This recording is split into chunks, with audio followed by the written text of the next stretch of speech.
Welcome to Flask and Purpose. I'm Patrick. I'm Chris Cappy. And there's an intern over there. Jack the intern's joining us today. Yeah, he's here. It's all right. Anyways, today we are diving into declassified CIA documents. Not conspiracies, Chris. No. Actual happenings. This is stuff that happened and the government is now forced to tell us about years later. Yeah. Because they feel like it's been enough years. They have enough distance between them and it. What type of It's like the statute of limitations. It's the statute of limitations on scandals, military declassified scandals. I want you to take a guess, Chris. What type of declassified information do I have today? I'm guessing that it's going to be something very scandalous, dirty. Today we are talking about Operation Gladio. This was a very real false flag operation conducted by the CIA and NATO all over Europe by secret paramilitary groups that were formed after World War II. But before we get there, we're going to have to go back a bit. So after the fall of France in 1940, Winston Churchill had created the Special Operations Executive, also known as the Ministry of Ungentlemanly Warfare. Now that group, their entire purpose was to go behind enemy lines, commit sabotage, bombings, basically ungentlemanly warfare, right? So you fast forward 50 years and it was revealed that the Special Operations Executive was complemented or helped by a stay-behind organization. That's what they're called, stay-behind organizations in Britain. And this was to prepare for a possible invasion by Nazi Germany. The theory is you create weapon caches all over Britain, you create paramilitary groups, you recruit the most loyal, you train them, and their entire job is that if Britain is invaded by an enemy force, they're going to blend in with society and become guerrilla fighters, taking on the enemy. So when you're coming into post-World War II, the Soviet Union was a very powerful threat. They had the most tanks, they had the most planes, they had a huge, massive population. So a war against Europe, they most likely would have won. And this is why Winston Churchill and the United States had a little bit of an idea to create stay-behind paramilitary organizations all over Europe. These are like sleeper cells? Exactly that. They're sleeper cells. The rest of the time they're just doing their regular job, chilling. They're like spies. In their own country. Yeah. Right. And so what's interesting about it is... Oh, so they're not even in foreign countries. They're in allied countries, ready in case. In case of invasion, right. Okay. So, and they're being controlled by NATO. There is an actual controlling arm over them. And they were recruited and trained by former members of the Ministry of Ungentlemanly Warfare, or the Special Operations Executive that Winston Churchill put in power. And it wasn't just friendly European countries. They even had sleeper cells in Spain, which didn't join NATO until much later. So they were getting a little sassy with this whole approach to curb communism and stop the Soviet Union. So the existence of these groups remained entirely secret until 1990, when the first branch of this network was discovered in Italy. And they were called Gladio, the Italian word for a short double-edged sword. Due to Gladio? Gladio. Operation Gladio. I like it. Just imagine a group of Italian guys who basically since World War II have had access to tons of weapons, training, recruiting new loyal members, just operating secretly to the civilian population, the press, and everyone else. So the press, when they found out about this, the Italian prime minister, they all had to admit it, but they got a little snitchy. They were like, we're not the only ones. Here's what kind of came out, right?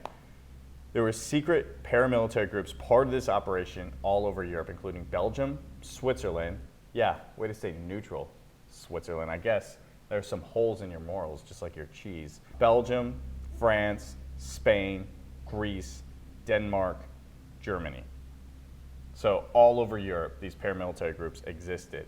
And only 2 nations actually investigated them to get rid of them. So the question is, do they still exist? Are they still operating in these countries?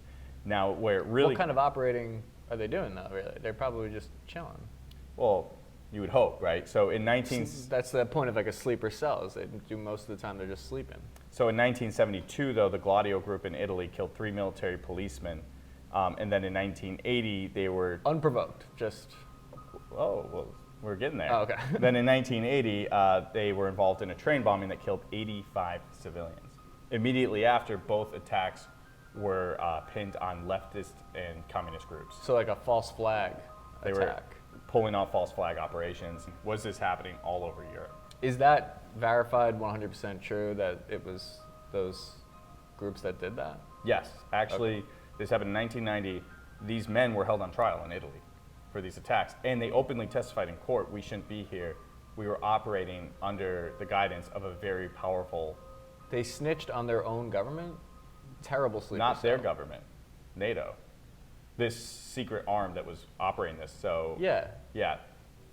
they're supposed to take that with them. Chris, let's put ourselves in the shoes of these paramilitary boys, right? Take the cyanide pill. Is that what you would do? That's what they should do. I would never sign up for that mission. I want to say something. I've known you for about a year now, right? Yeah. You do have great integrity. Thank you. I mean that. However, would you really just take the cyanide pill? I would never put myself in a position where I've ever been issued a cyanide pill. If a cyanide pill is in my standard issued kit, I've made a mistake at some point already. You don't want that life? I do. Yeah, no. Part of me, sure. And you would not take the cyanide pill, I'm telling you right now. I would turn on my government. It's not your government. It's a secret government. Okay. You're almost Okay. telling your government about You're kind of doing the right thing. Yeah, I wouldn't take the cyanide pill. I would rat everyone out, and then I'd get saboed. The question is, really, do these groups still exist throughout Europe? I hope so. Are they executed? Wait, why is that? Because they're out there doing what, like I said, like what I'm not willing to do, Which is? which is get caught for bombing 85 civilians on a train. To commit a false flag operation. Yeah, like I'm not down for false flag operations. You're not. Not into But you're that. glad that someone's doing it. Yes, I'm glad that someone I- will take that Are role. you sure you want this on the record? Someone has to stand up for these people. This, though, only fuels other conspiracy theories. The government pulling off false flag operations, like people believing 9/11 was a false flag operation, believing that the Oklahoma bombing was false flag. This small bit of like messed up truth feeds into more absurd claims. They give a bad name to secret organizations. I think secret organizations give a bad name to secret organizations, but yeah, I guess they do. For all of us who have just innocent secret organizations that we like to do on the weekends, they're out there ruining it for everybody. Whether it's LARPing, Sure. furries. Airsoft. So the real question now is, did Italy fuck it up for everyone?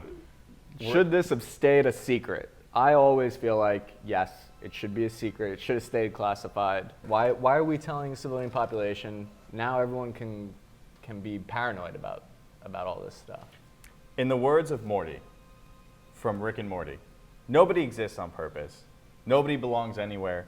Everybody's gonna die. Come watch TV. So wait, so do you think it classified or declassified? Nobody exists on purpose, Chris. Yes. And nobody belongs anywhere. Everybody's gonna die. Come watch TV. C'est la vie. I've made my definitive answer. Chris has obviously aligned with false flag operations, thinks it's great. He's on board 110%. Yeah. Thank you. Flask and Purpose Out, the only show on the internet where two dudes talk about things.